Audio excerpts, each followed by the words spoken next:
Salama kabisa baada ya majukumu. Naona umekuja kuchukua au kurudisha? Nimekuja kurudisha fomu. Umekuja kurudisha fomu ya mzee au wewe mwenyewe sasa? Nimekuja kurudisha fomu ya mzee Dr. Mbete Mshindo Msola. Mimi ni mwanae, naitwa Mshindo Msola, pia ni mtoto wa kaka yake mdogo wake. Leo tumeona ni siku sahihi na siku yenye baraka kurudisha fomu ambayo walishaichukua, na leo ndio siku yake tumekuja kurudisha. Labda fomu umechukua na kurudisha, unaona imekamilika kwenye kila kitu, maana kuna mchakato wa mambo ya endorsement. Wewe umefanikiwa au daktari umefanikiwa? Niwahakikishie wadau, wapenzi na Watanzania wote kwamba Dr. Mbete Mshindo Msola ni mzoefu na mbobezi wa mambo ya mpira. Kwa hiyo anafahamu taratibu za mpira, kwamba kila kitu kiko safi na kiko salama.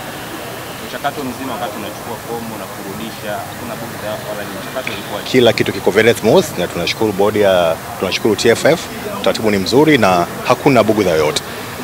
Pengine kilichopelekea mzee asiwepo na wewe kuchukua nafasi ya kumwakilisha ni kipi? Dr. Mbete ana dharura leo, ana dharura, yuko nje ya mkoa, ila mimi kama nilivyosema awali, mimi ni mwanae na ni mwanamichezo pia. Kwa hiyo nimeona ni sahihi kuja kutekeleza jukumu lake hili ambalo ni kawaida kikatiba.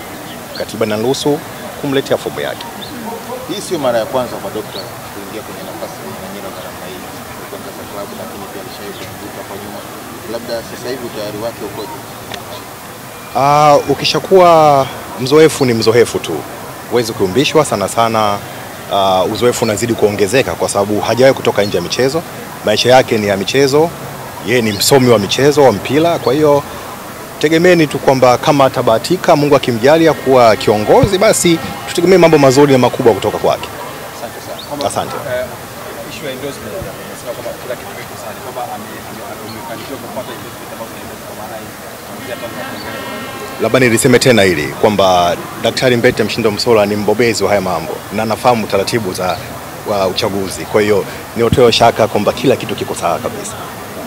Na ulihusika pengine labda kumshawishi mzee arudi kwa nafasi, au ni yeye aliamua na nafasi ya kuchukua hii nafasi?